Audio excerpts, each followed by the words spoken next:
So I want to welcome all of you once again, ladies and gentlemen, to this class. This is a real life application of a linear programming problem. So we are going to do that. Okay. We are not going to be able to go over a homework. Okay, this is not for tutorials. Tutorial time, we'll go through that. That is what you do with my TAs. And then when I have sometimes finished, I go through that, but I don't go through homeworks here. This is for lecture. After the lecture, we'll do some homework. Okay, so we're going to look at more complex formulations, and I'm going to start with this. I'm going to read a preamble to you. Take note whilst I read a preamble. It will help you. Take note whilst I read the preamble. It will help you to be able to see the most difficult, not difficult, the most important aspect of linear programming is your ability to formulate the model. But mind you, if you have children around you right now, if you have television on right now, if you have some musical background, if you have some noises around you, you will not be able to follow me much like if you didn't have these. So put everything away so that you can concentrate. This I have said, if you miss something, it's because you are not paying attention. And this is always the case. All right, so let's get the story. Ama Benyuado is an individual investor. She has $70,000 to invest. Now, she can put her money into several alternative investments. She can put her money into several alternative investments. One of the investments is that she can put it into a municipal bond. The interest rate there, okay, you have been told the annual return is 8.5%. She can put it in a deposit, a certificate of deposit, CDs, with a 5% return. She can put her money into treasury bills, TB, with a 6.5% return. Or she can split it into a growth stock fund with a 13% annual return. That is the story. Now, the investments are evaluated after 1 year. So this is a yearly investment. But there are some restrictions. Each investment has a different perceived risk to the investor. So the risk associated with an investment is different according to the instrument that you are dealing with. And so because of the possibility of incurring risks higher in one than the other, you need to diversify the portfolio. So that's what you, the analysts, you advise Ama. What she wants to know is how much to invest in each alternative instrument in order to maximize return. Now, I have to pause here at this stage because this is where you got to really get the point. This is where you got to think and understand the intricacies of the possibilities that, oh, I understand the decision variable. I understand the objective function. But that's not all. Look at them. The following guidelines have been established so that Ama can diversify the investment and reduce the risk. So if she's able to listen to the advice of the portfolio manager, she can now be able to diversify and make more return and cut down risk. What is the first requirement? What is the first limitation? What is the first constraint? The first is that no more than 20% of the investment should be put into municipal bond.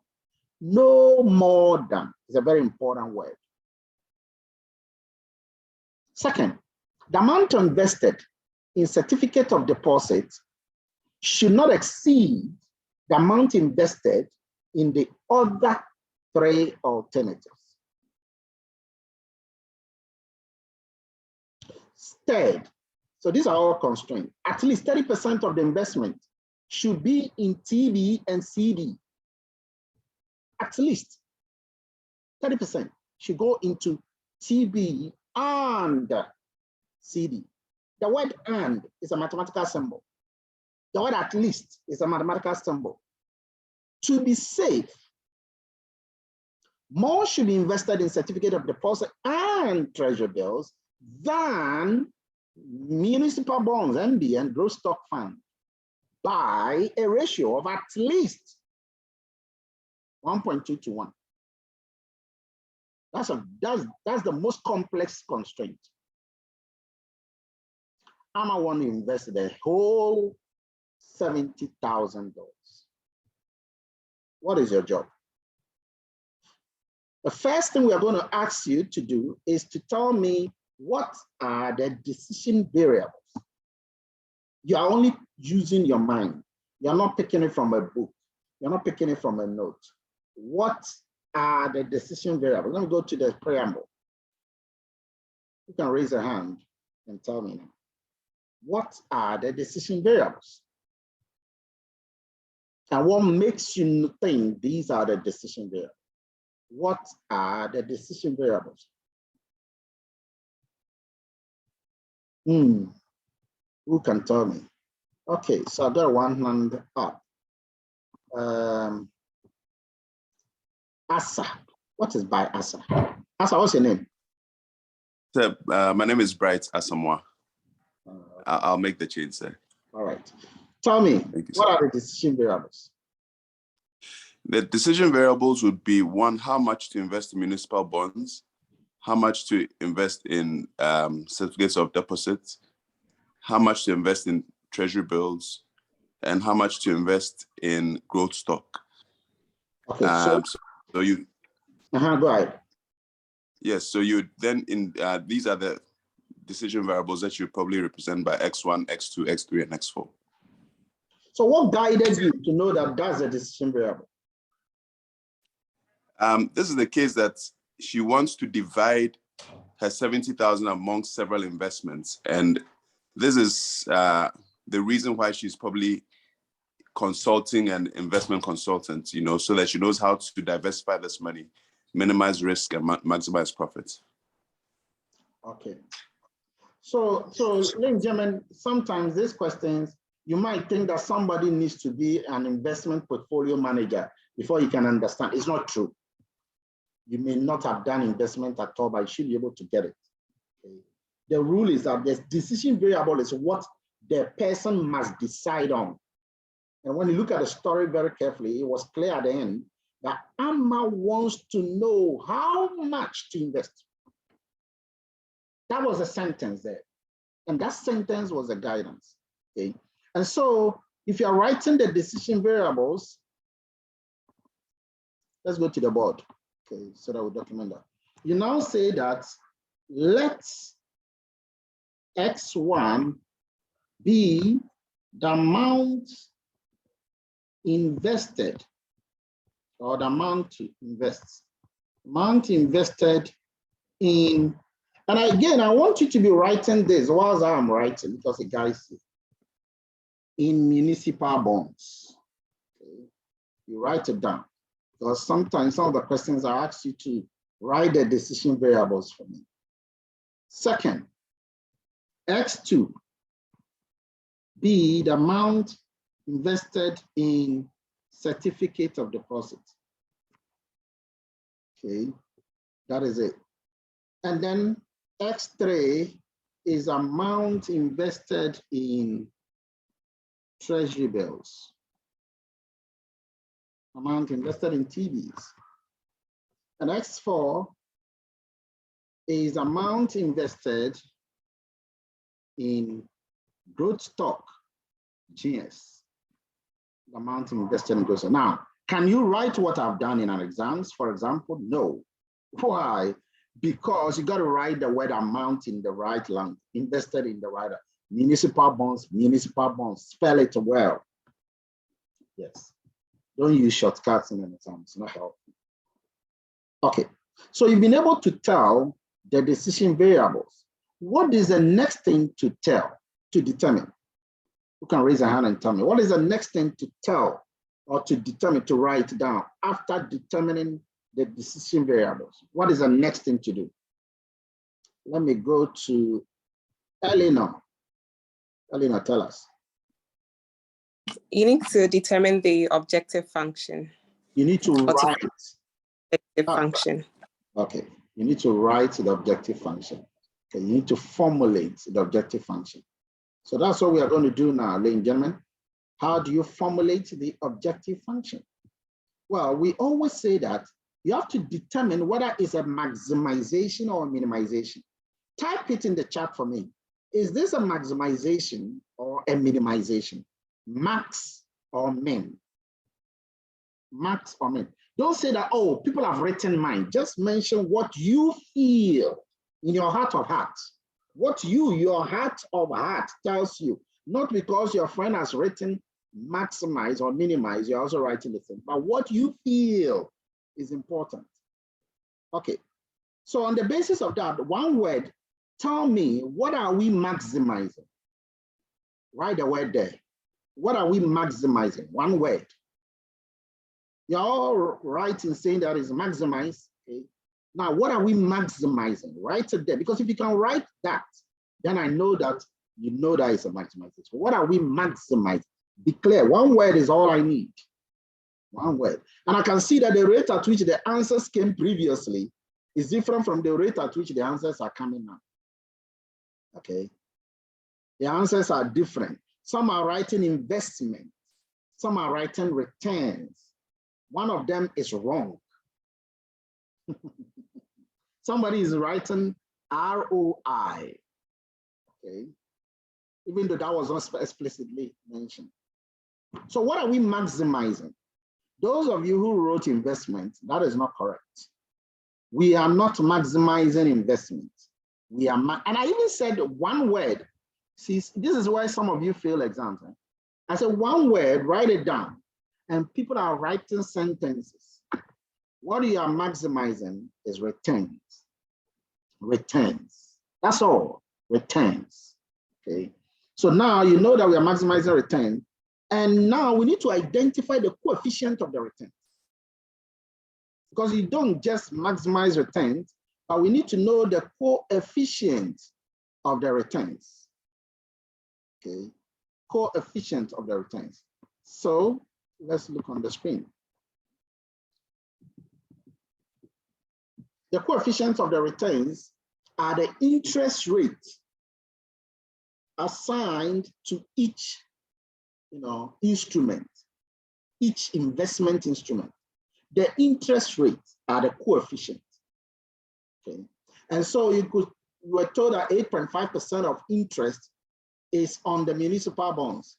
Now the return will be that interest rate. Listen carefully, this is very important.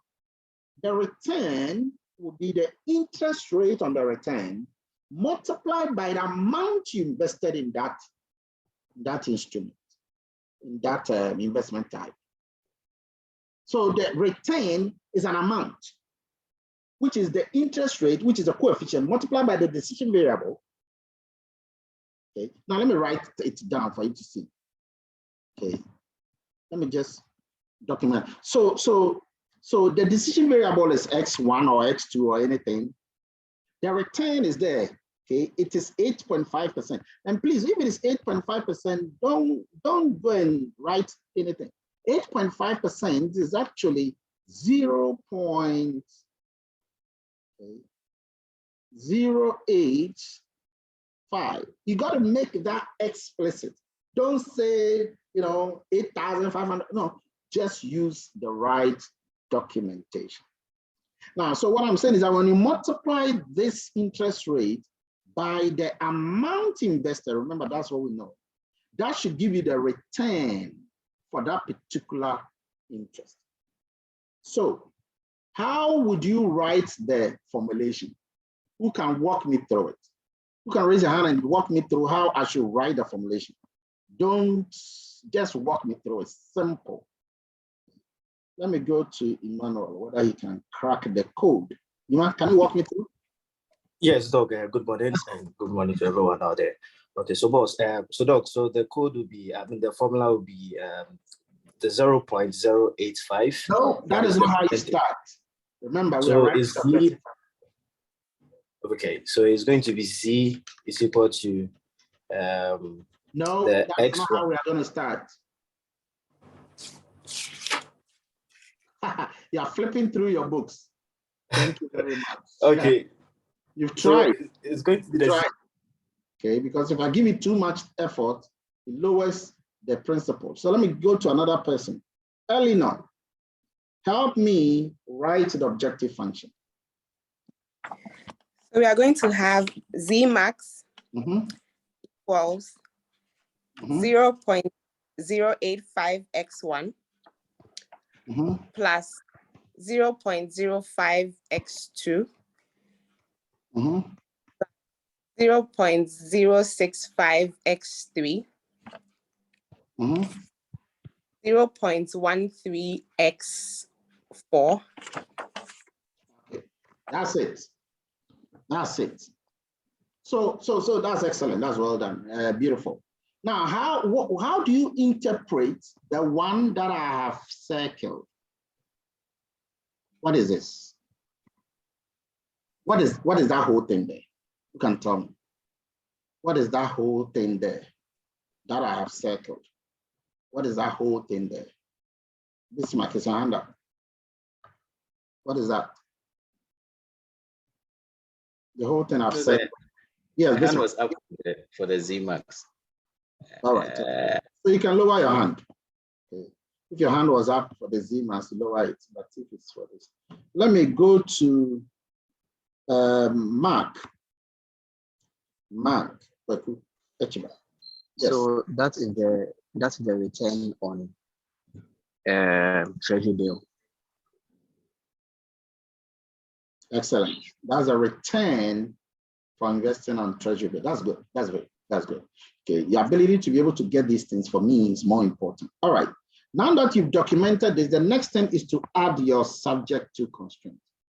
So your subject to. And now we are going to go through the constraint. And to go through the constraint, you need to go back to the preamble. So let's go back to the preamble and try to get sense of the first constraint. Okay. Now, the first constraint says no more than 20% of the investment should be in municipal bonds. Okay. No more than. Now, ladies and gentlemen, before we go through this, I want to share some little tidbits with you regarding the relationship between English and mathematics. Okay. The relationship between English and maths, because sometimes English can be a little bit very strange if you don't understand it. Okay, let me just show you what I mean. So look on the symbols here. The symbol, the signs, the symbols for this one that I have highlighted is less than or equal to. Now, what is the opposite of less than or equal to, mathematically speaking, statistically speaking? What is the opposite of less than or equal to? Okay, let me start. What is the opposite of less than? What is the opposite of less than? I need some answers easily typed on their page. Okay, this one I need. What is the opposite of less than? What is the opposite of less than? What is the opposite? Type your answer. Don't copy anybody. Opposite of less than, master's degree, okay, permanent master's degree damage. Ladies and gentlemen, the opposite of less than is not greater than. So all of you are wrong. So what is the opposite of less than? The opposite of less than is greater or equal to. So take note. If you don't know, no problem. Take note. Okay. Opposite of less than is greater or equal to. What is it? What is the opposite of greater than? What is the opposite of greater than? Now type that for me. I know you're going to get that. What is the opposite of greater than? What is the opposite of greater than? Okay. Opposite of greater than is less or equal, less or equal, less or equal, less or equal. Exactly. Okay, and you have to learn how to write them, because this is how you write them: less than with an equal to sign. Okay. Less than with an equal to sign. So you should know the opposite. Okay, now listen. I'm about to put my hand on each of the symbols here. Okay. And I want you to understand some few things. Okay. And again, I need to go here. I need to go to the board to show you. Let us all establish some facts. Okay. The fact is that, let's establish the fact that this symbol is less than. The screen is gone dark. The screen is gone dark. I don't know. Okay, let me try again.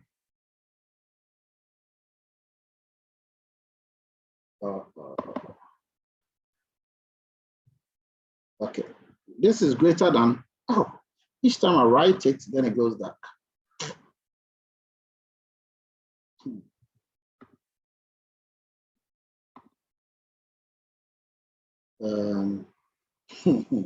All right, I still have to try this because else. All right, so the opposite of less than is greater or equal to.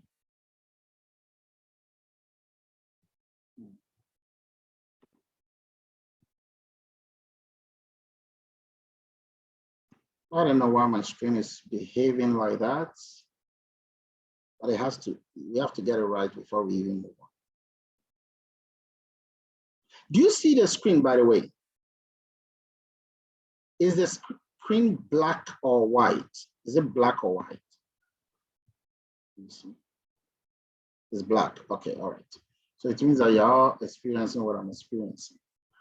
Okay. So if you have less than, this symbol, let's call it less than. I just want us to establish. Then this symbol, let's call it greater than. Okay, greater than. And then this symbol, let's call it less or equal to. Less or equal. Less or equal. And then that symbol, let's call it greater or equal. Greater or equal. Okay, so keep all of that in mind. But sometimes in English, these symbols don't all mean that. You can make an English word that means a mathematical symbol. Okay. And so let's take one of them. And these are what you have here. So I'm going to mention them, then you tell me. Okay. What symbol is below? What symbol is below? Below. If I use the word below, which of the symbol is it referring? Write the symbol down. What symbol is below? And these are the symbols, okay, the ones on the left side. What symbol is below? Below. Yeah, below is less than. Fantastic, fantastic. I just want to be sure that you are on the same wavelength with me. Now, let's go to the next one. What symbol is oh.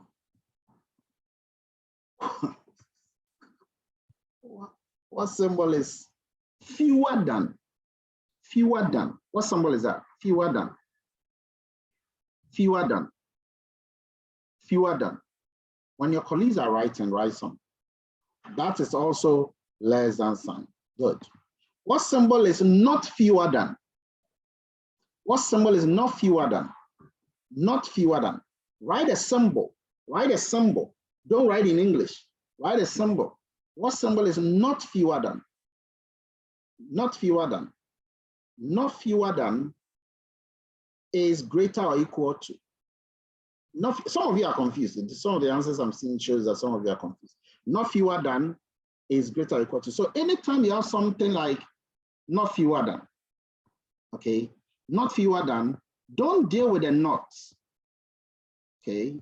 Don't deal with the not, deal with the fewer than. So fewer than is less than. And then ask yourself, what is the opposite of that less than? That is the word not. The opposite of the less than is a word not in front of the fewer. But don't go and put a not fewer than together in your head. It might confuse you. So deal with the fewer than. Fewer than is less than. Its opposite is a not. So its opposite is a greater or equal to. The reason why I need to use that principle is that I can write what is not fewer than. You'll be confused. You'll be confused. Okay, so don't deal with the not. Deal with the fewer than. What is fewer than? Less than. Okay, so let's deal with the first not. Opposite of the less than is what? Is greater or equal to. So the first not is greater or equal to. The second not is the opposite of the first not, which is less or equal to.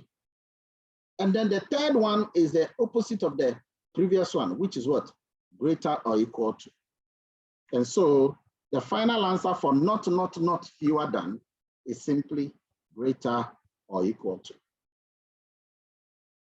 Some of you won't get it fully, but you'll get it when you take your time. So the most important thing is understanding the word, not the not. Okay.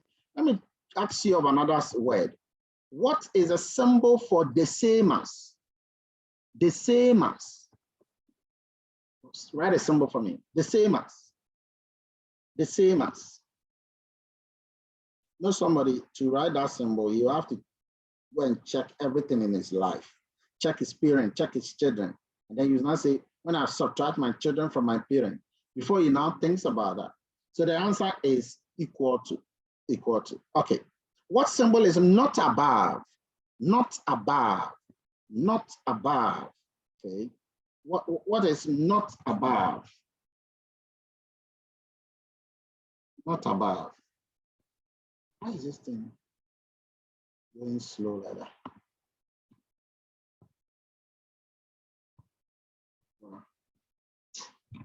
Not above is less than or equal to.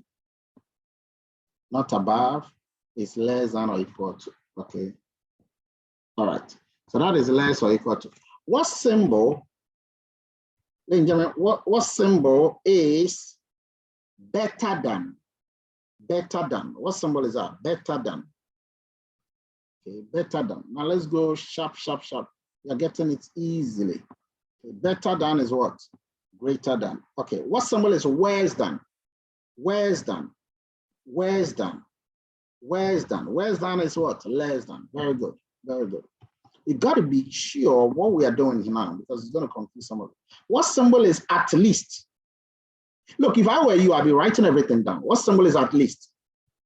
At least. At least. At least. Now, some are getting confused. This is where some people who like chi than English get confused. Chinglish. Okay? At least. At least. At least. At least is greater or equal to. Okay. What symbol is not at least? Not at least. Not at least. What is that? Not at least. Not at least. Not at least. You see, somebody is confused. Not at least is never less or equal to. Not at least is never less or equal to. Not at least is less than. Shadrach, you're confused. Not at least is less than. Remember, not at least, just look for the at least. At least is greater or equal to. Then ask yourself, what is the opposite of at least? That's a not. The opposite of at least is less than, because at least is greater or equal to. Okay, so that's a not. All right. What symbol is at most? At most. At most. What is that? At most.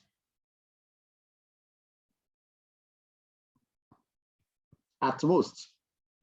Shadrach, you're confused again. At most. Remember, we dealt with at least already. You should know at most. Now you are confused. Okay? Now you are confused. At most is less or equal to. Charity is double confused. At most is less or equal to. Less or equal to. That is at most. Less or equal to. Okay. You got to know at least and at most a lot because we're using that a lot. What symbol is not younger than? Let me confuse you two more. Not younger than. Not younger than. Not younger than. Not younger than. What is that? Not younger than. What is that? Not, no, that's wrong. What is that? Not younger than. Not younger than. That is not younger than. So not younger than is greater or equal to. Okay, not younger than is greater or equal to. And then what symbol is not different from? Not different from. Not different from. What symbol is that? Not different from. That is equal to. That is equal to. That is equal to. All right. So these symbols are very important to your understanding of how you formulate the models that we are about to formulate. Okay. So we are going to go to the first statement. And the first statement said, let me just go back and show you. The first constraint, it says that no more than 20% of the investment should be in municipal bonds. Now you got to remember what municipal bonds is. Municipal bonds, okay. If you possibly don't remember, is a X1, CD is X2, TB is X3, GS is X4. So we are talking about X1. Now the question says that no more than 20% of the total investment. Okay, so now you're talking about the total investment. No more than 20% of that should be in municipal bonds. Okay, how will you write this constraint? Well, let me just guide you very quickly. First of all, you need to know 20% of the total investment. The total investment was $70,000. That was the total investment. 20% of that $70,000 is what? I know the answer, but I want some of you to jiggle with your calculator. Okay. What is the 20% of $70,000? Is 20. I need somebody to tell me. Because I like it when somebody tells me. 14,000. 14,000. Okay. All right. So that is $14,000. All right. Now the story says no more than 20% of the investment should be in that $14,000. And we know that we are talking about municipal bonds, and municipal bonds is X1. So what symbol is operative here? What symbol is operative here? Just let's deal with a symbol. What is the final symbol in this story? Be careful, because whatever answer that may come into you gotta be clear. What symbol is there? That is less than, okay? So now, see, if you have the note somewhere or book somewhere and you're picking the answers, you are making yourself a disservice. Put that thing away, focus, because you are deceiving your cerebellum, okay? So it's very important. Okay. So the symbol is less than or equal to, because it says no more than. First of all, more than is greater than. So no more than is not more than. And that is the opposite of greater than, which is less or equal to. And it says that the municipal bonds, okay, the municipal bonds should no more than 20% of the investment should be in municipal bonds. So if I can have municipal bond, which is an X1 here. So X1 should be no more than that $14,000. That is your first constraint. If you don't get it, you raise your hand. That is the first constraint. Now, this was because in this case, we know the exact amount of investment. That is why we wrote that. Now, let's go to the second constraint. And there are some things that some of you will be doing that will tell me that you're picking the answers from somewhere. And please, let me tell you some good advice. This is the best advice you can ever get from a mathematical and statistical teacher.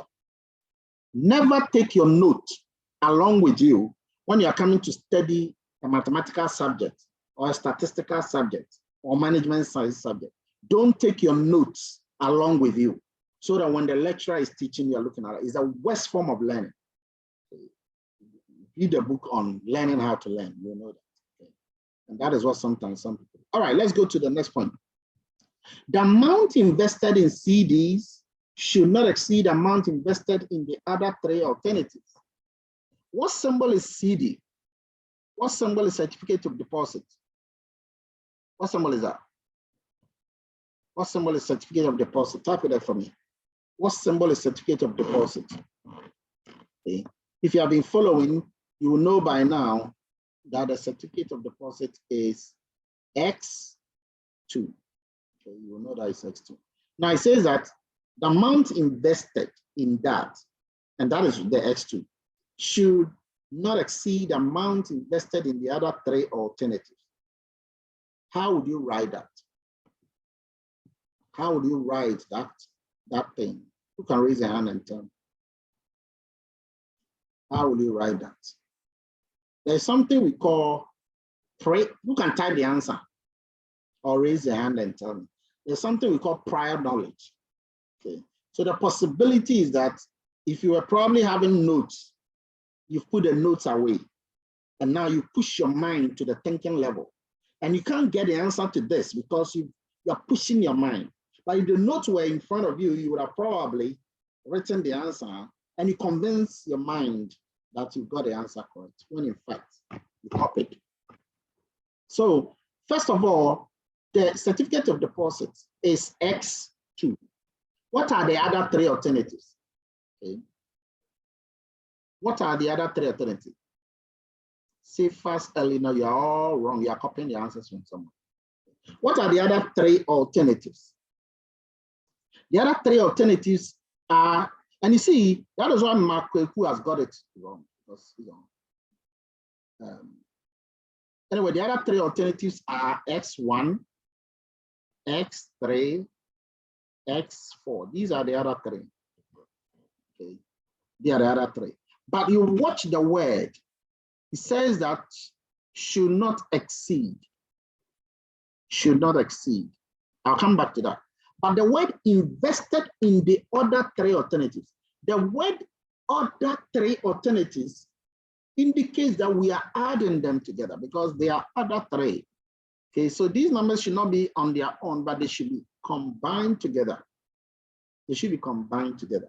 Now the word exceed is greater than, that's exceed, greater than, and so not exceed will be less or equal to.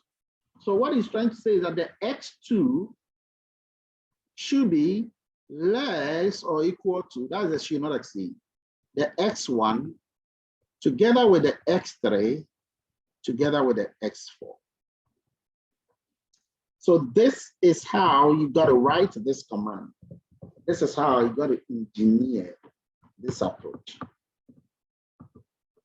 This is it. Okay. That is, for those of you who are just watching, you are checking the answers from somewhere, it doesn't help you. If you are not checking the answers from somewhere and you are just telling me from your coconut, then you are good. Then you are good. All right. So now we've been able to do this command. Let's go to the next constraint. The next constraint. Next constraint says that at least 30% of the investment should be in treasury bills and certificate of deposit.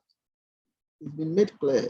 At least 30% of the investment should be in treasury bills and certificate of deposit. Okay, so what is the first thing you do here?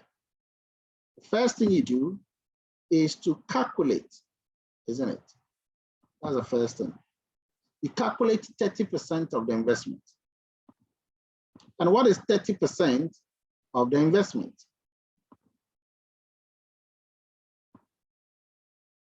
What is 30% of the investment? Of course, you got to know the instrument he's dealing with. You got to know the instrument. That's 21,000. Okay. So you have 21,000, but remember the sentence. The sentence was very explicit. It says at least. Okay, at least. So at least is what symbol? At least, we said it, it's greater or equal to. So you have at least, then you have 21,000. Okay, 30% of the investment. Now let's go back to the story. The story says that 30% of the investment should be in TB and CD. Certificate of deposits, treasury bills. Okay, treasury bills. Now TB and CD.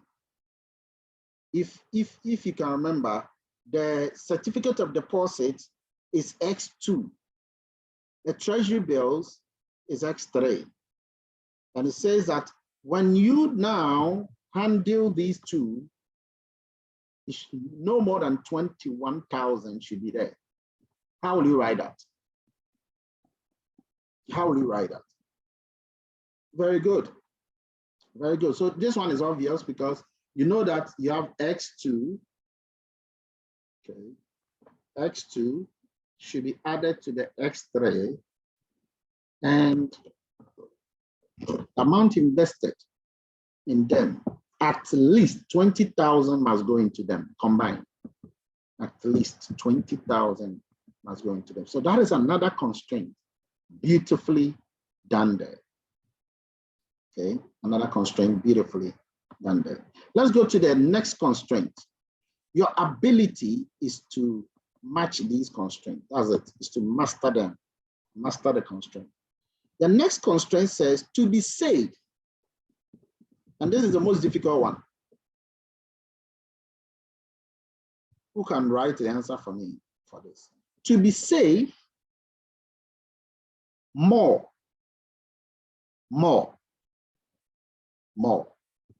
should be invested in certificate of deposit, which is X2, and treasury bills, which is X3, than in municipal bonds, which is X1, and the growth stock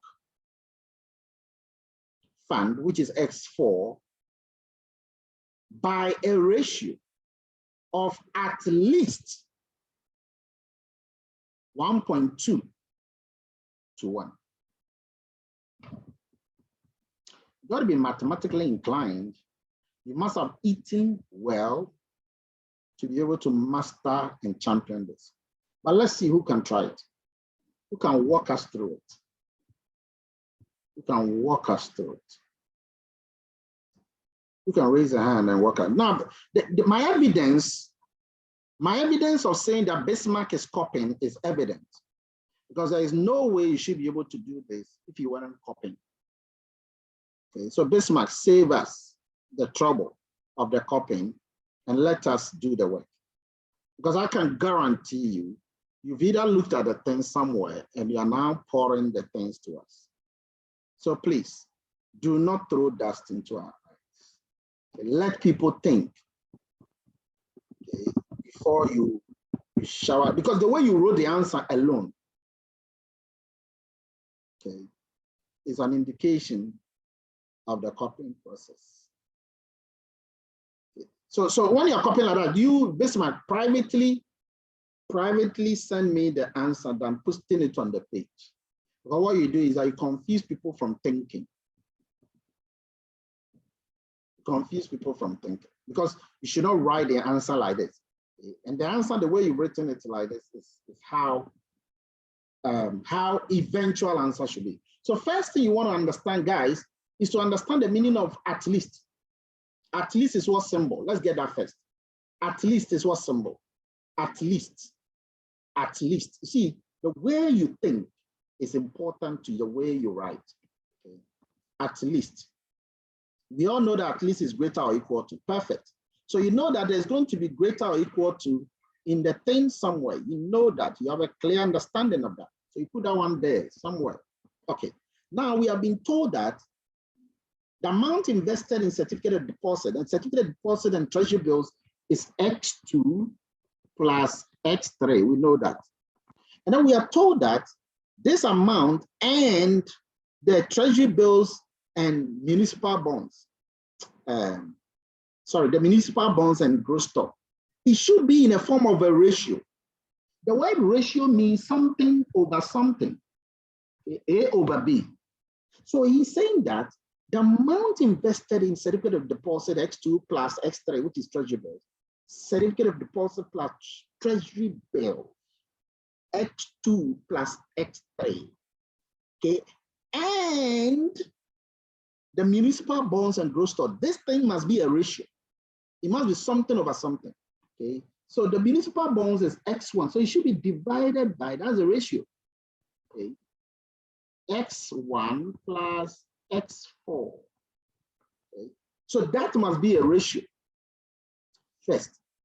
And then he has also told you that it should be in a certain ratio. He said that it should exceed it by a ratio. A ratio of what? 1 to 2. Then what 1 to 2 means, which one is at the top? Sorry, 1.2 to 1.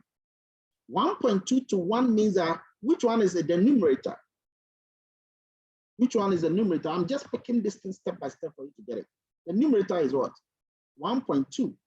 Okay, 1.2 to 1, the numerator. So this thing should be 1.2 to 1. And in between this ratio should be what? Should be at least symbol. In between this ratio should be the at least symbol. So the at least will come in between them. Okay, so this is a fractional programming kind of formulation. This is it. Okay, now that we've gotten this, the rest is history.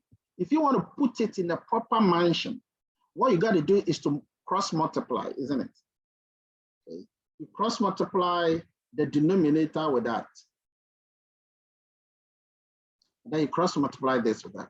So that means that you're going to have X2 plus X3 greater or equal to 1.2 will multiply the X1. So you will have 1.2 X1 plus 1.2 multiply the X4.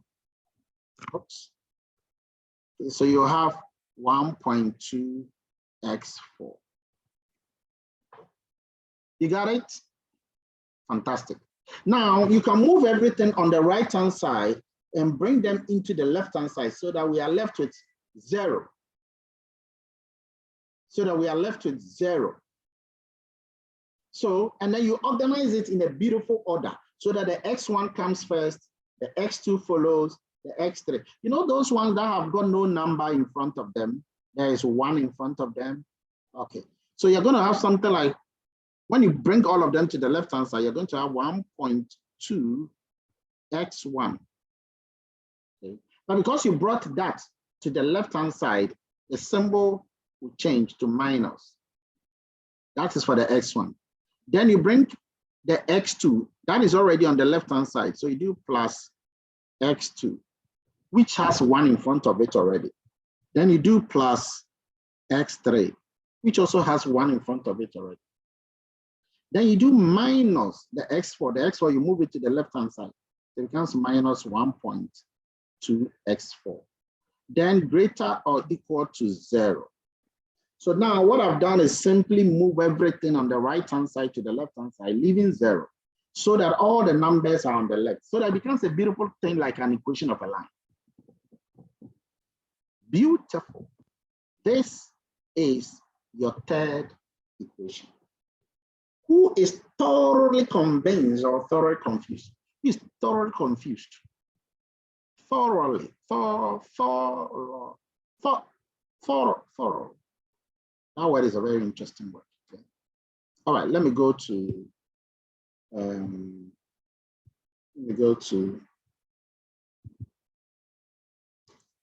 somebody raise a hand. Where is the person? Let me see. Agnes, you have a question. Agnes, what question do you have?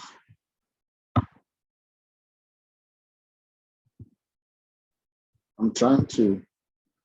All right, Agnes, unmute yourself and ask your question. Unmute yourself, Agnes. Good morning, sir. Yeah, go ahead. Please, I wanted to ask where does the more should be invested come in? Because it looks like we attended to the at least. More should be invested. Yes. Yes, but then that more, he didn't say more should be invested and stop there.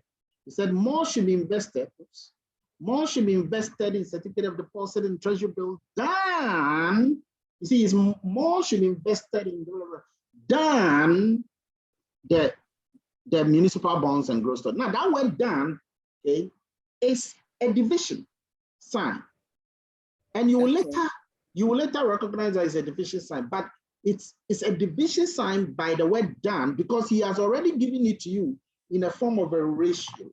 So it's not a more than that you are dealing with. It is a ratio that is done because if you look at the sentence, more blah, blah, blah, blah than by a ratio, more than by a ratio, more than by a ratio. So it's a ratio that he wants to deal with you. Okay. So you should be able to be less than this guy by a certain ratio. If I tell you that you should be less than this guy by a certain ratio, it is a ratio that I've given you that is more important. Secondly, that more than is contained in the at least. Okay. So the at least itself has a more than and has an equal to sign in it. Okay. Okay. Okay. Yes, please. Thank you very much. Okay. Any other question on this before I move on? All right, let's go to the last one. The last one is the easiest. Amma wants to invest everything. Full stop. Amma wants to invest everything. What does that mean? Who can raise their hand and tell me what it means? Not even how to write it, but what it means. What it means. Charity. Amma wants to invest everything. Amma wants to invest everything. What does that mean? Charity. Unmute yourself and answer.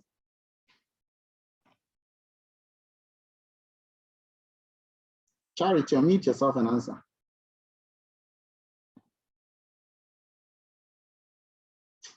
Okay. Looks like she's not ready.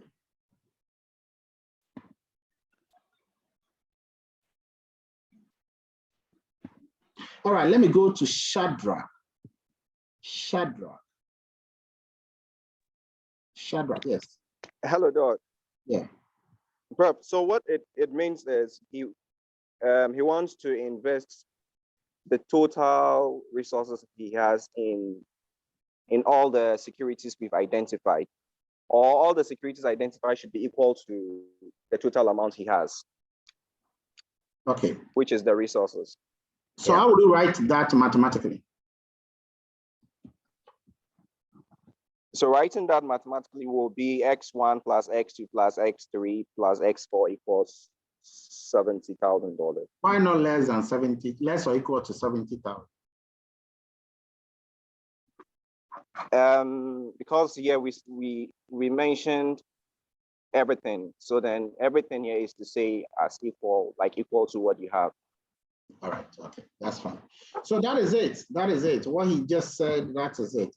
So your X1 added to the X2, that is amount invested, should equal to the amount you have, okay?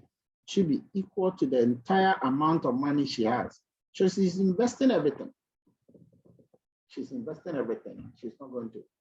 And because it's everything, it has to be equal to something.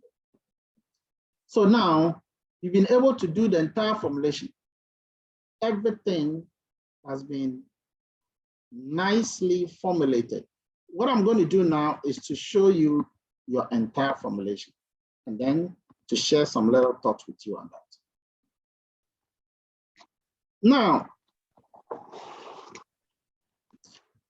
if you have been following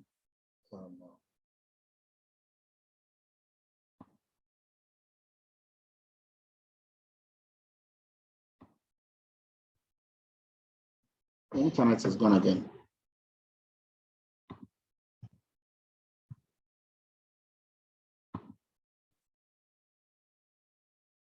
All right, so you should follow my slide now to be able to catch all the things that have been done. Everything that has been done is in the slide there. And this last constraint has also been done. So I'm coming to show you that it's always important to not to forget the non-negativity constraint. The non-negativity constraint always says that x1, x2, in this case, x3, x4, greater or equal to 0. Don't forget that. You always need to have the non-negativity constraint. Okay, so this is the entire formulation. I want you to write this in your notes because you're going to do something with it. This is an entire formulation. This is a whole formulation that we have. And you can see that I've organized it in such a way that the formulation, the numbers are on the right-hand side, and then the others, which are the letters, are on the left-hand side. We are going to do this formulation in Excel. The way it's been formulated, we're going to do, and see, I have to do it like this here so that when I'm doing it in Excel, it's easy. I have to organize it nicely here, like that, so that in Excel, it is easy. Okay, who doesn't understand a particular formulation? This is the time you got to learn it. If you don't understand a particular formulation, just let me know now. Just let me know. All right, fantastic, you all get it. So we're going to go to Excel and then run this formulation in Excel.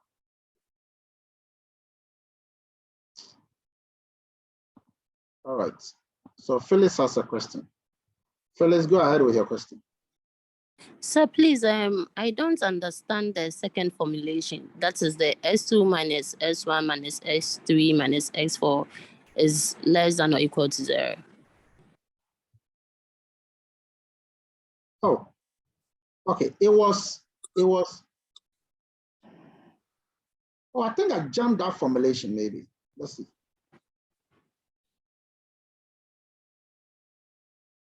X2, X3. Yeah, I think I've jumped it. Let me see. I jumped it. Yeah.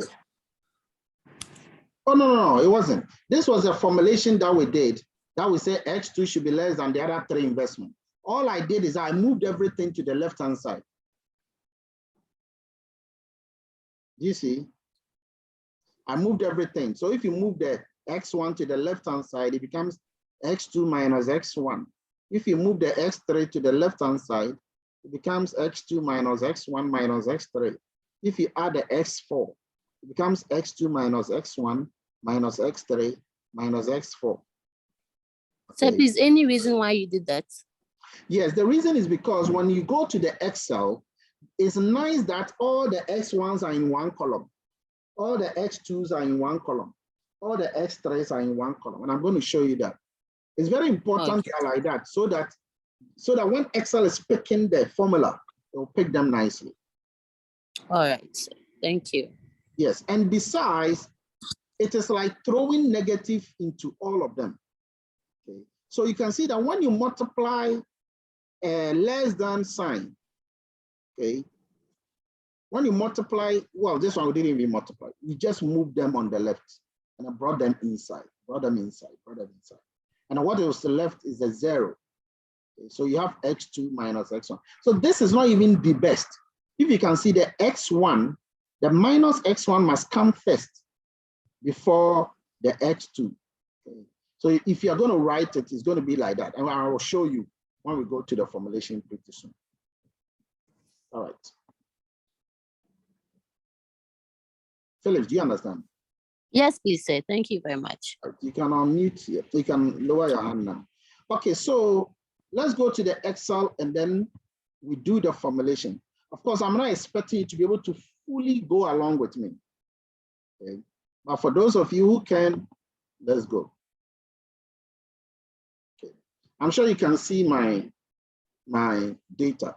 So the first thing I'm going to write is Amma, the name of the person in the first cell. Okay. And then below that, I'll write DV, which is a decision variable. Below that, I'll write the coefficient, which is what we always know. Okay. Now, at the Amma, I'll write the names of the variables, X1. Okay. Let me use small letters. Okay. I'll write X1, X2, okay, X3, and then X4. I hope you can see my Excel screen. Please, if you can see my Excel screen, type 2. Okay. And then, of course, the last one is the Z. Okay, beautiful. I got it.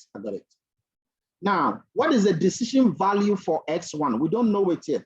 The amount invested in municipal bonds, we don't know it yet. So we represent that with a number 0. The amount invested in certificate of deposit, we don't know, so 0. The amount invested in treasury bills, don't know, so 0. The amount invested in gross stock fund, we don't know, so it's what? 0. Okay. We don't know any of them. So we have 0. And then we go to the coefficient. The coefficient are the interest rate. And if you can remember, the interest rate for the first one, municipal bond, is 0.085. Help me here if I'm wrong. The other one, forgot. The other one is 5%. Eh? Oh, yeah, I think it's 5%. So that is 0.05. Okay. Then the third one was 6.5%, 0.065. Okay. And then the last one is 13%, 0.13. Okay. Those were the coefficients. Now I'm going to put the formula there, the Z formula. And again, if you have forgotten, let me just take you back to the calculation. Your formulation here must be in front of you when you are doing the modeling. See, the last videos I did, that last video had the modeling step by step. I wasn't rushing. But here I'm going to rush because I expect that you can check it later.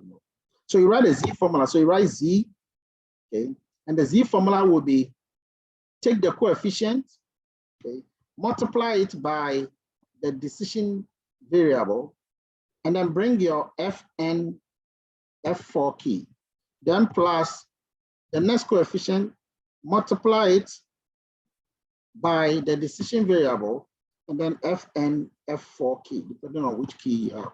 Then plus the next decision coefficient multiplied by the decision variable, you use your Fn F4 key, plus the last one, which is the 13%, okay, you multiply that by the decision variable, and then you do Fn F4 key. Perfect. And this value here, you might not know, but it's a very powerful value. And then these decision variables will change, okay, from zeros. Now we go to the constraints. So let's call this constraints. Okay. And the constraints, we have the left-hand side, which is what is sometimes called the usage, okay, or the left-hand side. Then you have the sign, and then finally the right-hand side, which is available in this context. Okay. Now, these constraints, they are quite an interesting constraint, if you can remember them. Okay. So they are all mixed constraints. I won't lie to you. Let me just go and show you something. Look at the first constraint. So the first constraint is about a limitation you have put on municipal bonds. Okay. So it's a mixed constraint. Then the second one is a limitation, a mix of some municipal bonds, gross stock, everything. Then the other one is a mix. All of them are mixed constraint. So there's no real name for it, but the last one has a name. The last one is like a total investment. And I also like the third one. The third one is a linkage between certificate of deposits and treasury bills. Okay. This very X2, X3, certificate of deposit and treasury bills. Okay. So that one, it tells you the linkage there. This one tells you the amount you shouldn't put more than 14,000 into. So some of them, you can make sense of them, but most of them are mixed. So I'm not going to give a real actual name for the constraint. I'm just going to call it constraint 1, constraint 2. So I'm going to call this one C1, the next one constraint 2, the next one constraint 3, next one constraint 4, next one constraint 5. That's if you have 5 at all. Okay. And then under 1, check the values here. This is where you got to be, very focused to have seen what's happening. Check the values. Under the constraint 1, go to the formula and check. There is only a value for X1. And what value is in front of X1? Who can tell me? What value is in front of X1? There's only X1 showing. What value is there? Okay. Let me see whether you guys can see what I see. It's 1. Very good. It's very good. Okay, so that is 1. So when you go to your Excel, that 1 is the only one you're going to write under the X1. All the others are 0, 0, 0, but there's no need to write the zeros. Leave them. Okay. Now, and then on the right-hand side, the value was what? 14,000. So you write a 14,000. What symbol was shown there? You all have your formulation. You see that the symbol is less than. So I'm just going to put something like less than symbol here. Let's go to constraint 2. Check yours. Constraint 2. X1 was shown. X2 was shown. X3 was shown. X4 was shown. On the right-hand side was 0. But let's deal with X1. What was the value of X1 in constraint 2? What was the value of X1? Let me see if you guys follow. Okay. If you guys could not tell me, it simply means that when I told you to write it, you didn't write it. So you are in trouble for not writing. It is -1. Very good. It's -1. Okay. So X1 is -1. X2. So you look under the X1, they write -1. X2 is 1, so you write 1. X3 is -1, you write -1. X4 is -1, you write -1. Okay. And then the symbol is the same as the previous one, less or equal to. The right-hand side is 0, so you write 0. You are formulating. You are modeling. You are modeling. Let's go to constraint 3. Constraint 3. You have X2 plus X3 greater than 21,000. So what value will be there for X1? Nothing. Okay. So X1, when you are under X1, you write nothing. X2 will be what? 1. X3 will be what? 1. X4, nothing. Okay. And then this symbol is greater than. So you write your greater than symbol, and then you write your 21,000. That is it. You are done with constraint 3. What about constraint 4? Well, check your constraint 4. Okay. X1 is -1.2. X1 is -1.2. Okay. So you write -1.2 for X1. X2, check it. The computer is freezing. X2 is 1, X3 is 1, X4 is -1.2.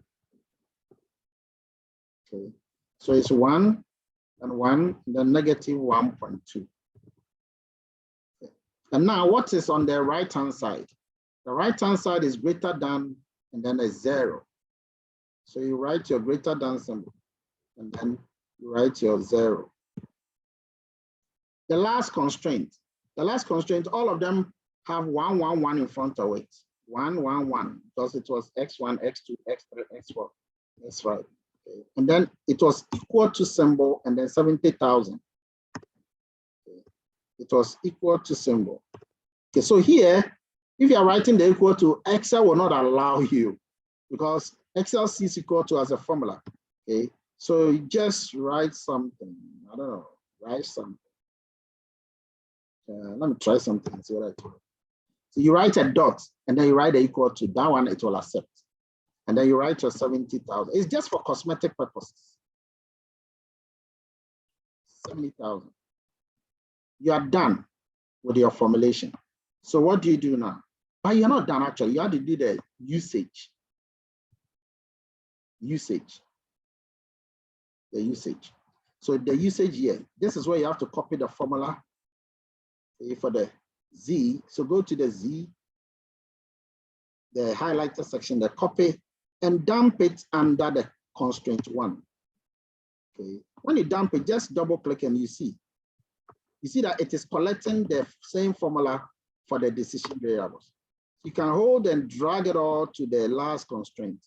They will all be copied, even if the last one here, the last one will be multiplying by the decision variables at the top.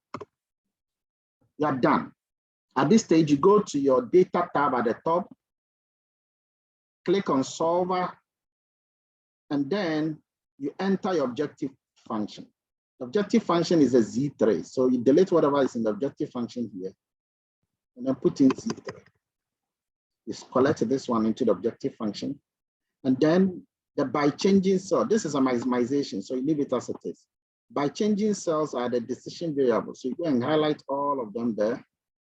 Then you come to the constraint. Remember, some of the constraints are less than, some are greater than. So click on the white space, click on the add, and then add all the less than constraints. Okay. And then we finish with that first. So the less than constraints are this first one and the second one. Okay.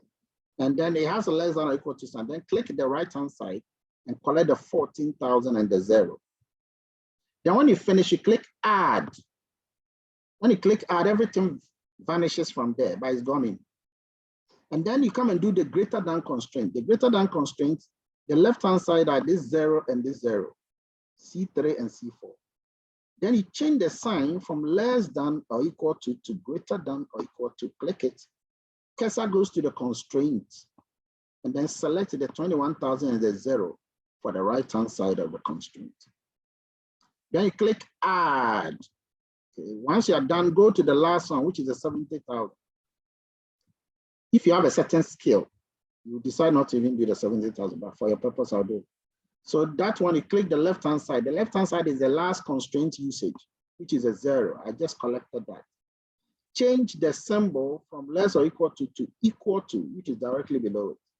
Then the right-hand side, pick the 70 and click OK, you're done. You see all of the constraints are gathered inside the subject. Make unconstrained variables non-negative. That's a non-negativity constraint. Select the simplex method. You know this already. You are ready to click solve.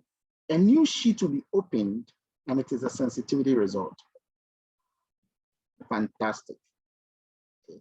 Now, restore the original values, choose the sensitivity result, and boom. There you go. Sensitivity reports have just been created for us. This is it. If you were following me, you should get this beautiful answers. Let me see whether somebody at least was following me. Was someone following me at all? Raise your hand and let me see. Who was following me and actually doing this thing in Excel along with me? Sometimes there will always be a soul who will be doing something. A soul. Let me see whether a soul followed me. Hey, a lot of people, I love this. Let me go to Eleanor, Reginald, Victoria. Eleanor, Reginald, Victoria. Are you there? Yes, sir. Yes, please. Okay. So can you show me your screen to prove that you did it? Either you use your mobile phone or you use something to show me. Can you show me something?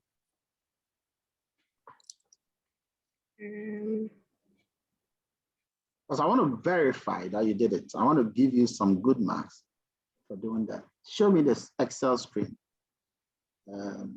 Oh, Nana Ben, you don't have to add because now I'm adding marks. Okay, so please, you hold on. Lower your hand for now. Victoria.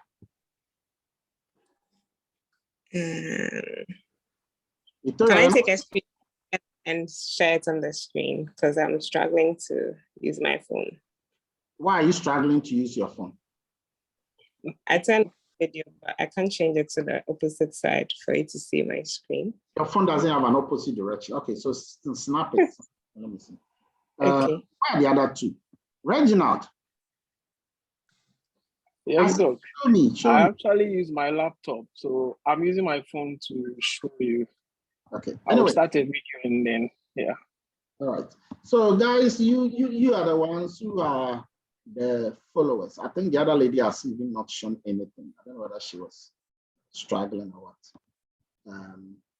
But you three are the ones I'm going to give 2 marks each for actually going through the mail with me. So Dennis, document and give them. Yes, I can see yours, Eleanor. Eleanor, just go into the value, the final value, and let me see your final value. Just Go closer, that's what I mean. Or zoom, I want to see the final value. Okay, so there are two things I can see there. Your final value, one of them is wrong.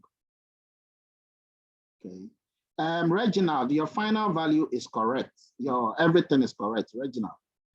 Eleanor, you don't need to have X2 value. X2 value is supposed to be 0. So it means that your formulation was a mess somewhere. Okay. But that is not the problem. I'm still going to give you the 2 because you made your input. But this guy's hand has been up. Bismarck, what's your question? I just wanted to say I've also been able to go through. Yeah, I was saying that I was more interested in those who did it and raised their hand when I asked, not those who were raising their hands afterwards. Oh, okay. Okay. So you can see that Emmanuel Saki is raising his hand afterwards. You are raising your hand up. So Emmanuel, if it is because of that, you can lower your hand. Other than that, if you have a question, go ahead. Yes, Doc. Mine is a question. So honestly, I was following you, but I realized that with my constraint, I think some of the figures were interchanging. So for instance, your I don't know if I can show my screen because I see it changing. The point is that you didn't get a final answer. That's what you mean, right? No, for the variable cells, everything was fine. It's the same as what I have here. But for the constraint, I could see there were some few changes on mine. So I'd wanted to see clarity on that because I was following. If I need to address yours, it will be later when we have time. Okay, all right, sure. That's fine. Thank you. Okay. So guys, you can all see the screen for the results. And there are some questions that I'm going to ask you based on the results. So this is the first question. I want you to look at the first question on the slide. Question number 1, and you should get ready to answer that, because in an exam situation, in a typical final exam situation, you will need to learn how to interpret the results. That's what is important. You need to learn how to interpret the results than just, what do you call it? Okay, so first thing, using the sensitivity report, which you can all see. Okay, let me see what I can show you the sensitivity report. I did a slightly different sensitivity report here though, but you can see the one I had in the Excel. Using that sensitivity report, question, what is the optimal solution to the investment problem? What is the optimal solution to the investment problem? So now look at it, raise your hand, tell me. What is the optimal solution to the investment problem? Let me see.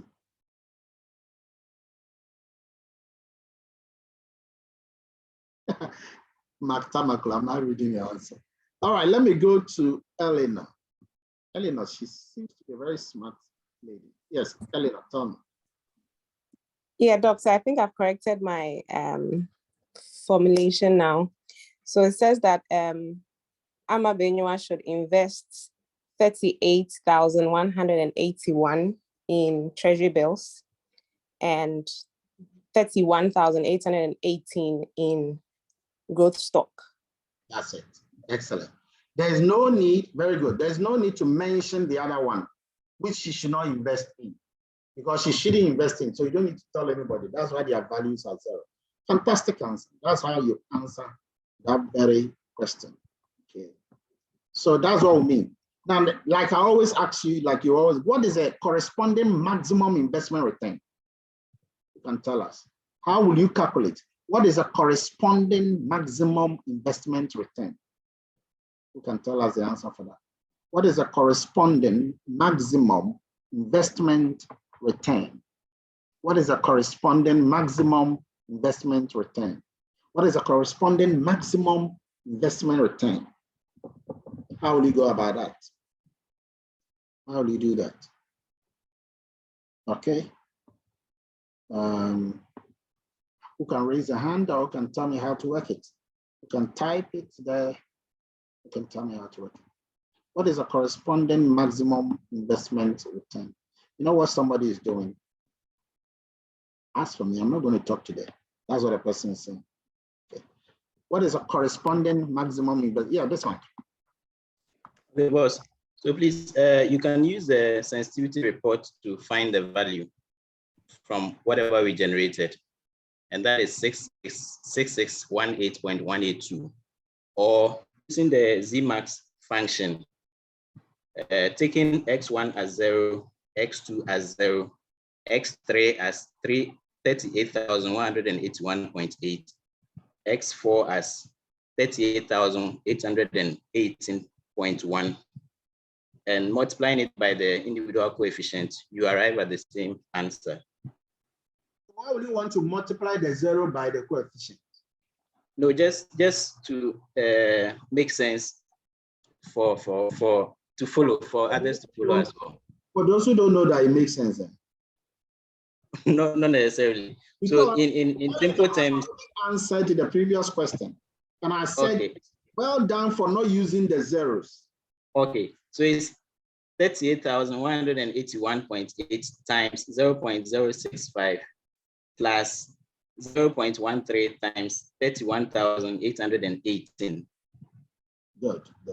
So what you do is that you multiply the final values of the non-zero investments, the final value of the non-zero investments by their coefficients.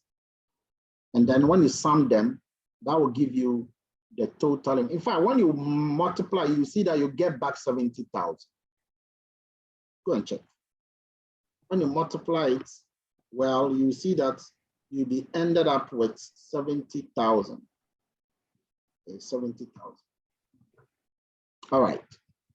Next question.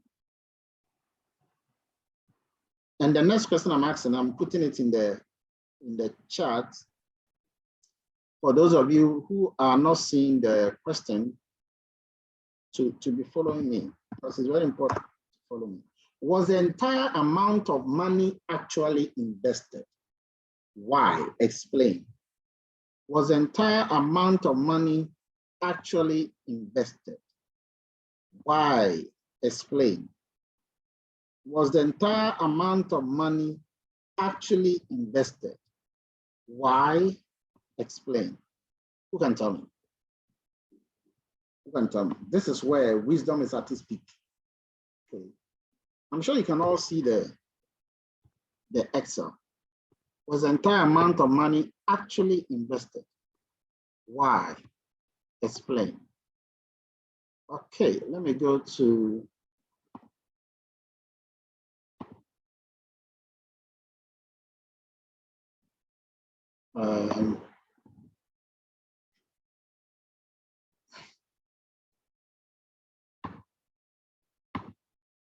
all right, Teresa Siama. Teresa Siama. Yeah, good morning, sir. The entire amount was used. And I'm saying this because looking at the constraints as C5, which was X1 plus X2 plus X3 plus X4, equal to 70,000. The final value, which is the left-hand side, is equal to the constraint, right-hand side. So it means the full amount was used. Oh, I love you for that. So that is all. If you didn't pick the answer from anywhere, but it's all coming from your head. So she says that the final value of the C5 constraint is equal to the right-hand side. So all the resources there were fully used. And the amount of money we knew the woman had was 70,000. So if 70,000 equals 70,000, then it means that all the money was actually invested.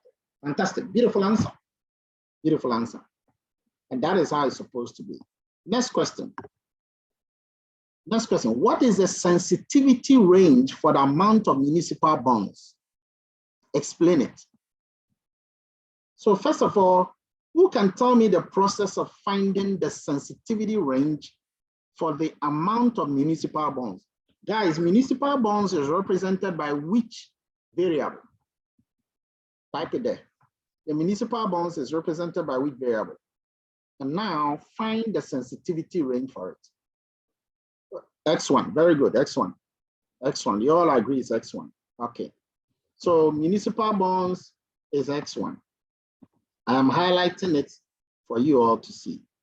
Now, what is the sensitivity range? Okay, for that municipal bond. Who can tell me how to calculate the sensitivity range? While somebody is going to tell me the actual value, because we are going to use it for something. This is practical. This is hands-on work we are doing. You got to be with the game, because this could be your exams. This, yes, Ernestina.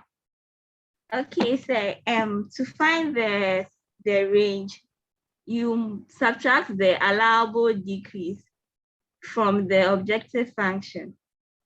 Use the actual values to do it. Let me see. What is it? Okay, so for X1, it will be the 0.085 minus the 1e plus 30. What is the 1e plus 30?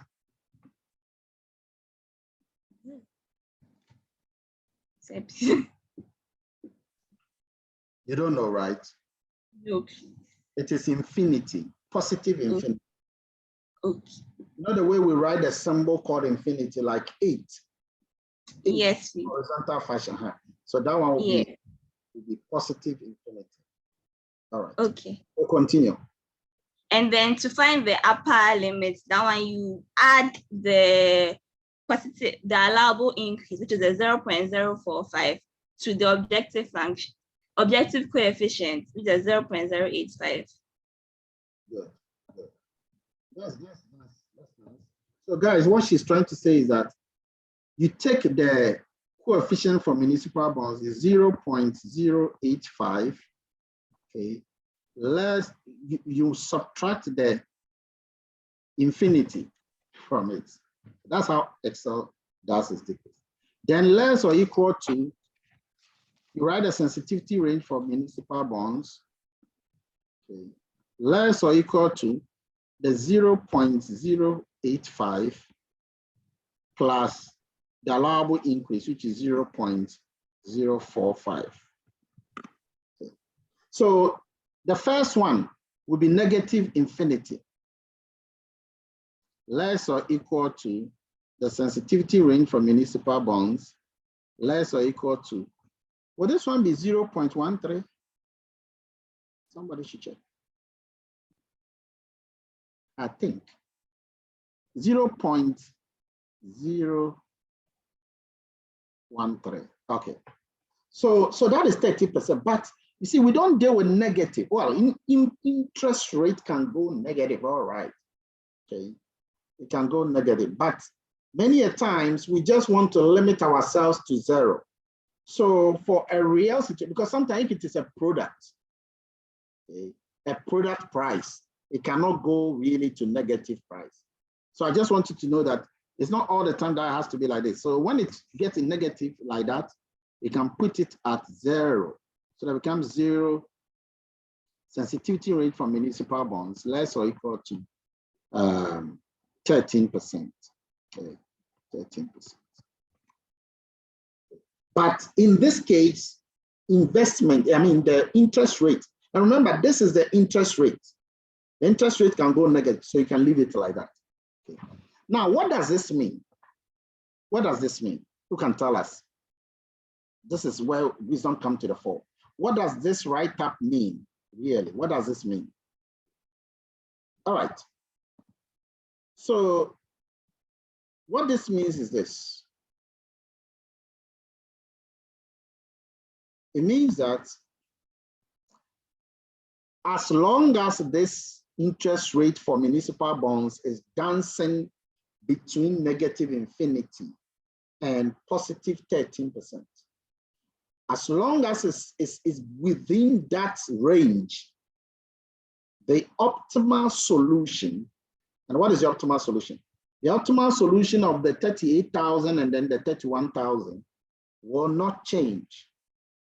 The optimal solution will not change. as long as it's within. Even though, of course, the profit, the investment, the investment return will change. So the return will change, but the optimal solution will not change. Now, this means that it is possible to raise the interest rate, but you can't raise the interest rate here for municipal bonds above the 13%, because the 13% is the upper bound. Okay, so this is the upper bound, and you can't raise it more than 13%. But as long as it's within that range, the optimal solution will not change.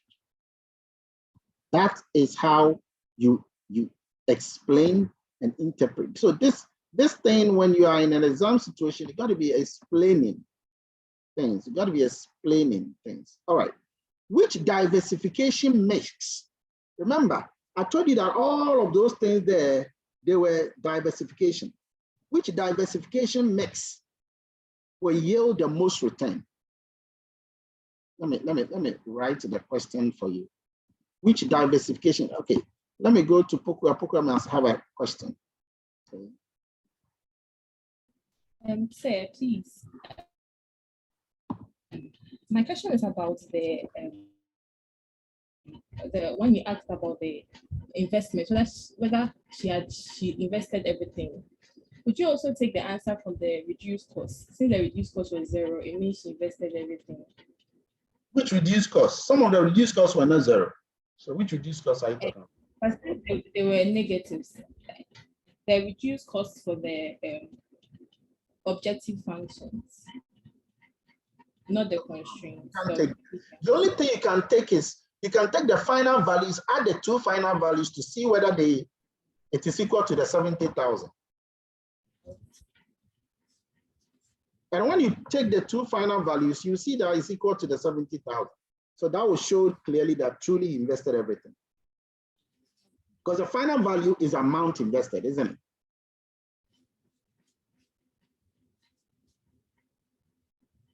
You got it? All right, okay.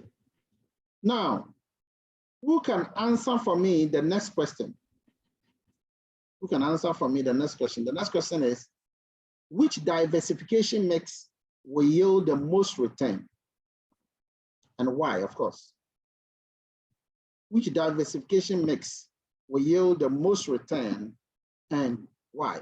By the way, how many diversification mixes do we have there? How many diversification mixes do you have there? You got to know where we are. We have how many? The mixes, 5 constraints, all right? And all of them are mixes. Okay, so you have the 5 constraints. All of them are mixes there. Now, which one will give you the most return? And this question has to do with something. Who can tell me that's something? It has to do with something, which we have learned before. Okay, so I'm talking about a constraint. Which one will give you the most return? It has to do with something, which we have spoken before about. Okay, fantastic, Redeemer. It has to do with the shadow price. So which one will give you the most return? Which diversification will give you the most return? Which one? Which one? We have their names there. Which one? Type it there for me. Which diversification will give you the most return? It is C5, correct. It is C5, constraint 5. Okay, it is C5, constraint 5. So I don't need to even come and tell you the name of the investment. You should know that it is C5. Why? Because it has the highest shadow price. What is the highest shadow price it has? Well, it has the highest shadow price of 0.095. So that is it. That is the one that will give you the most return. Next question. Which constraints are binding and why? Which constraints are binding and why? This one, I need somebody to raise a hand and tell me which constraints are binding and why.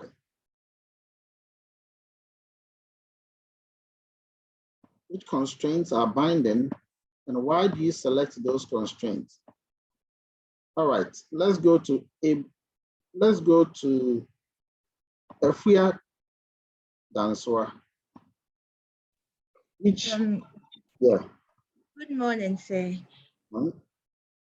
Yeah, please. I think C5 is binding because the left-hand side is equal to the right-hand side, and the shadow price is not equal to 0. C5 is binding, good. Which other constraint is binding? Or which other constraint? Or you want to continue, eh? If you don't want to continue, mute yourself and no problem. Or if you want to continue, continue.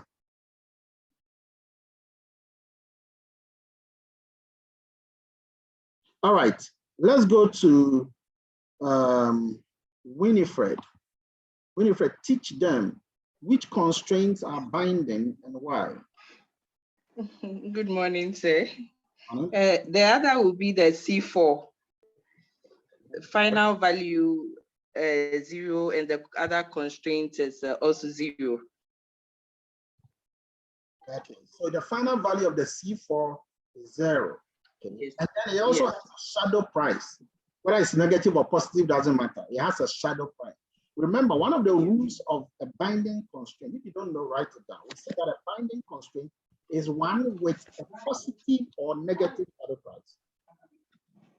Is a one with a positive or negative shadow. So good. That's a good answer. So that one also has a binding constraint. Any other one? I don't think so. I don't think so. So those are the only 2 constraints that are binding.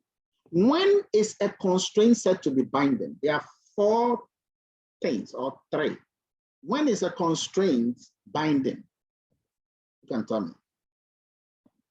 When is a constraint binding? Agnes, your hand is up. When is a constraint binding? When is a constraint binding? Deborah. Okay, good afternoon. Please, I would say a constraint is binding when the shadow price is not 0. That's 1. And when, yeah, and when the available resource is equal to usage. 2, continue. And when the left is equal to the right, the left-hand side is equal to the right-hand side. Good. 3. Last And one. when there are 0 slacks. Perfect. Oh, you are my perfect lead. Excellent. Excellent for giving us a bonus. That is very good. I'm giving you 2 marks for all of that combined statement. Bernice, please document that for us. Okay. So that is it. That is when a constraint is binding. Now let me go to the next question. And this question is on your screen. And it is, if Amma has a choice, of investing in municipal bonds or certificate of deposits, which should she choose and why?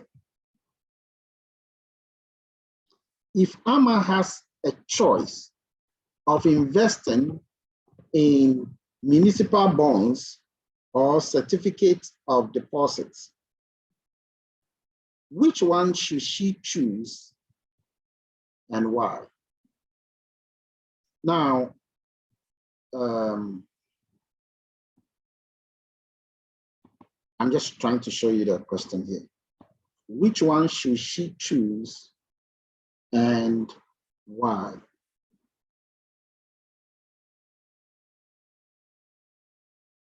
Now, this very question, it will require that the constraints that you know, which of the constraints are tied to municipal bonds and which constraint is tied to certificate of deposit. So you got to have an understanding. This is where you got to have an understanding. Which one is tied to municipal bonds? Let me take you back to the story. Which one is tied to municipal bonds and which one is tied to certificate of deposit? So it means that you shouldn't just look at a constraint, but you must match the constraint you're looking at with your formulation, okay, with your formulation. If you can remember, constraint number 1 was about municipal bonds. Constraint number 2 was about certificate of deposits. Do you remember? I don't know if you guys remember. Let me just show you the formulation. Oops. So, and again, I need to show you the formulation because you don't remember. Okay. The constraint number one, if you can remember constraint number two, and again, like I said, it is the way it's been formulated.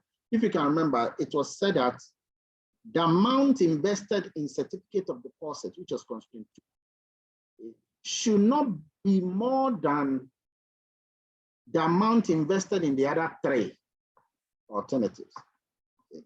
So again, it's a little bit confusing though, but then the first one is about the municipal bonds. The second constraint is about the certificate of deposit. So I'm just giving you that, the two constraints where you are picking your answer from. You are talking about constraint one and constraint two. So the question is that if I might have a choice of investing in constraint one, municipal bonds, and constraint two, certificate of deposit, which one is she going to choose and why? Now you got the answer. Claudia will tell you the answer if you don't know. Claudia, tell them. Doc, I think none of them, because the municipal bonds value was 0. What value? And then the 0. What value was 0? The municipal bond. Municipal bonds, what value? Let me take you back to the Excel. If you have the Excel, you have to tell me what specific. Oh, my machine is. Sorry? I'm in it. Don't My worry. machine just. I'm showing you. We can still hear you though. Okay.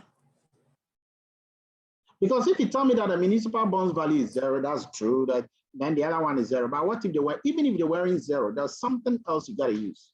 And I'm talking about a constraint here. The shadow price.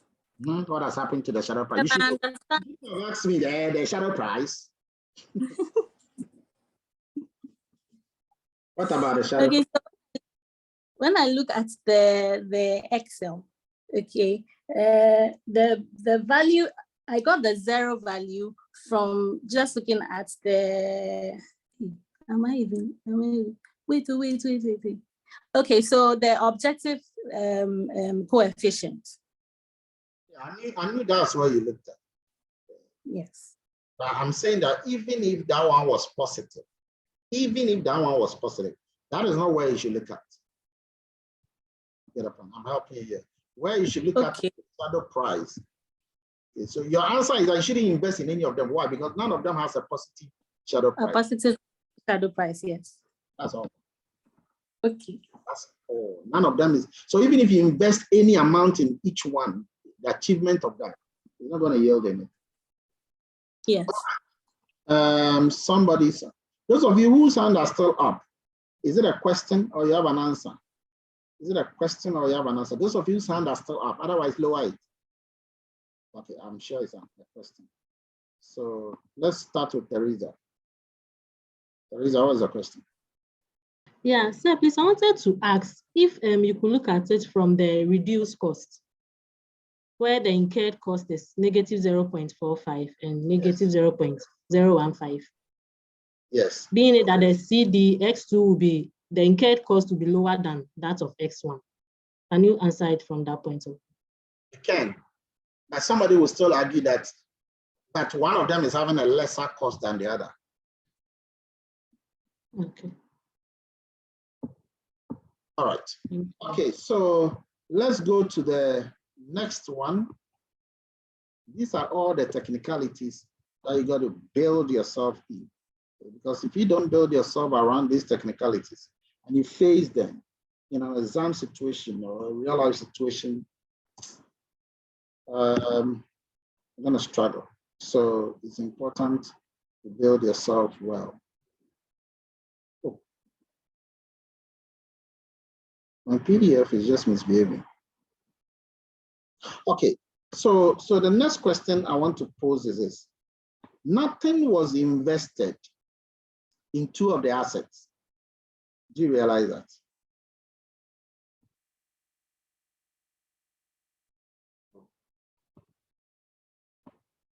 Nothing was invested. I just want to put a question there for you to see. Nothing was invested in 2 of the assets. In the optimal solution, it is obvious that nothing was invested there. How much would return for each of them have to be for AMA to be willing to invest in them? How much do you think the interest rate would have to be for those two investment portfolio, those two investment instruments?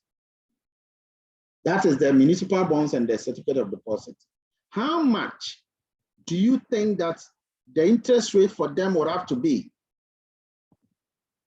for AMA to now be willing to invest in them? Who can tell me how to work this? Ooh, I love this question. This is deep, eh? This is deep. And it always comes. How much? How much would the interest rate for these two investment instruments have to be for AMA to invest in them? So, ladies and gentlemen, the first thing you want to do is to take the municipal bonds. Okay, let's go and look at the municipal bonds. Look at the interest rate, the current interest rate for it. The current interest rate for that municipal bonds is what? It is 8.5%. That's the current interest. So at the current interest rate, she was not willing to invest in it. So what do you think should the minimum amount have to be for her to be willing now to invest in? You have to add the allowable increase. Not allowable decrease. The allowable decrease is out. It's allowable increase. So you have to do, and the way you calculate this is the coefficient. This is how much question. I gave it to you the last time to go and solve one of them. Okay, that's what your lady was asking me to correct. The coefficient minus the reduced cost. Or let me put it this way, is a coefficient minus the reduced cost. And if the reduced cost is minus, you have to mention it. Now the coefficient here is 8.5% minus the reduced cost here is minus 4.5%. Check it. Minus 4.5%. So what would that be? That would be 13%. This 13% is equal to the upper bound of the sensitivity range.